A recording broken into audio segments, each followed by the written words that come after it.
Bonjour, j'espère que vous allez bien. Aujourd'hui c'est vendredi, donc en fait cette leçon ça va changer vraiment votre vision en trading. Donc ça va vous motiver de commencer le trading order flow. Ça va vous aider aussi de comprendre pourquoi il ne faut pas utiliser l'analyse technique ou bien cette information fausse. Ok? Donc donnez-moi juste un instant s'il te plaît.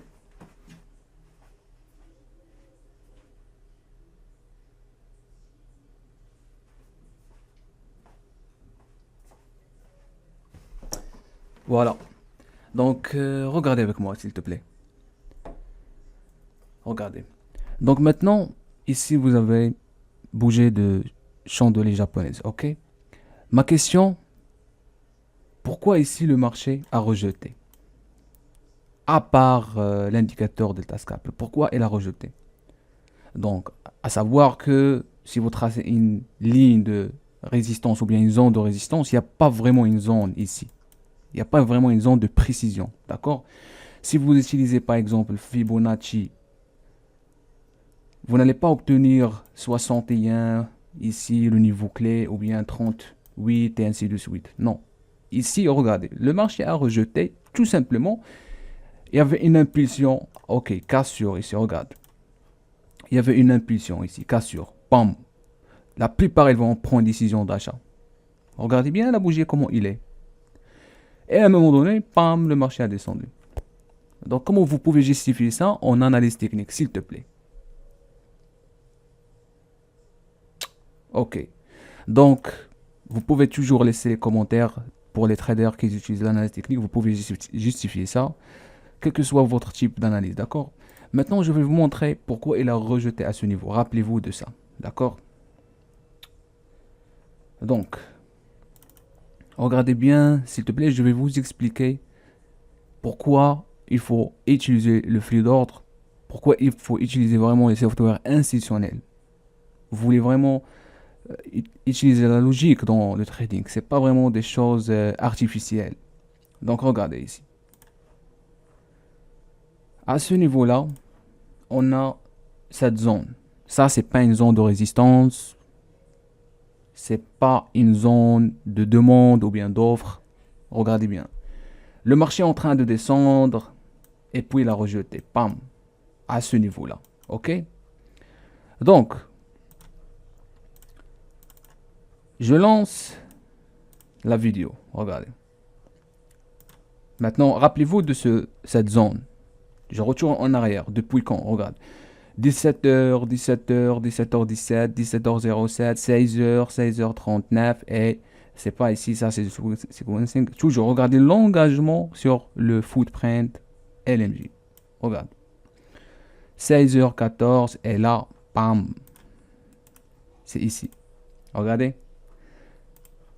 C'est pour cela le marché a rejeté là. Sur graphique, c'est pour cela le marché a rejeté là. On a des déséquilibres piégés. D'accord? Coincés.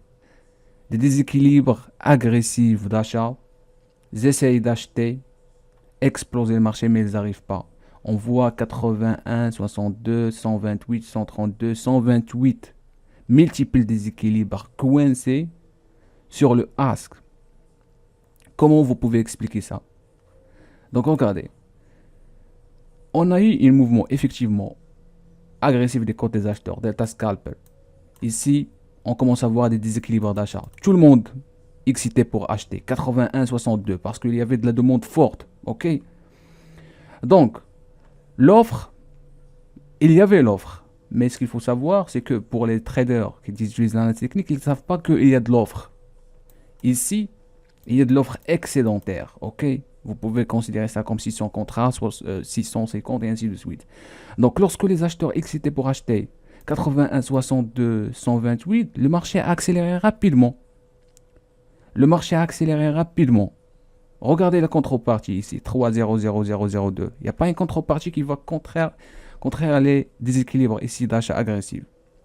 Donc, ce qui s'est passé, une fois ils ont arrivé ici 125 au prix de 5039, ils ont coincé. Et le marché a retourné rapidement. Donc vous pouvez me dire pourquoi le marché n'a pas eu une continuation. C'est ça la question. Regarde.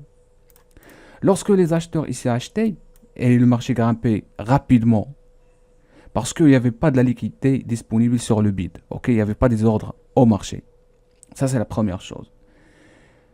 Une fois on est arrivé ici, les traders, acheteurs, ils n'arrivent pas à pousser encore le marché en haut.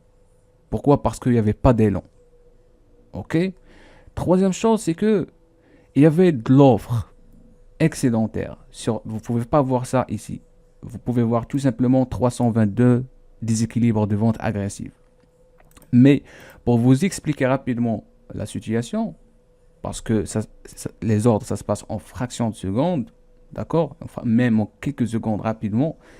Donc, si je fiche le carnet d'ordre, ici, des ordres agressifs, 81, 62, 129, ok.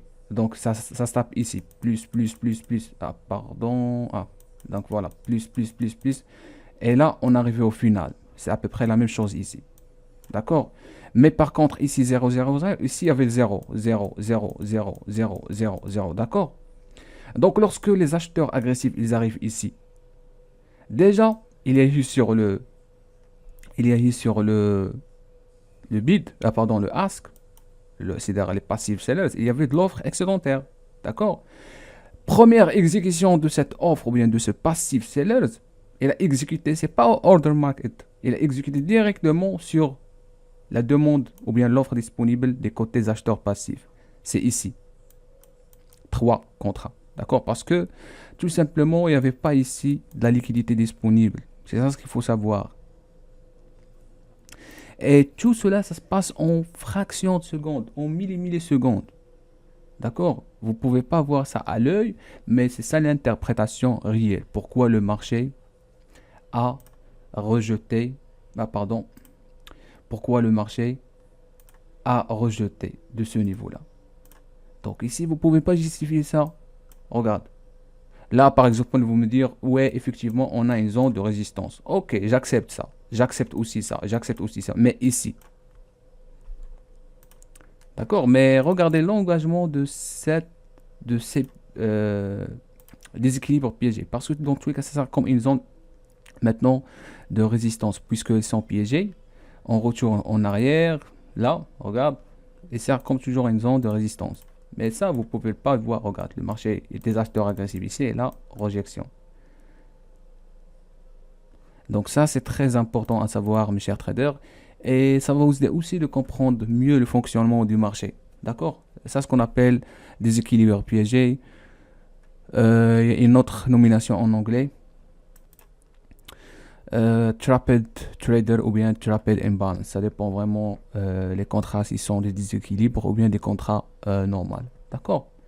Voilà, j'espère que ce leçon plutôt c'est clair et on se revoit à bientôt. Ce soir déjà, ce sera un webinaire, d'accord? C'est très important, un plan de trading LMJ. Même si, en fait, si vous confrontez, si vous souffrez toujours de la perte, d'accord, en trading, ce webinaire, ce sera pour vous le soir. Donc, restez à l'écoute et on se revoit bientôt. Merci.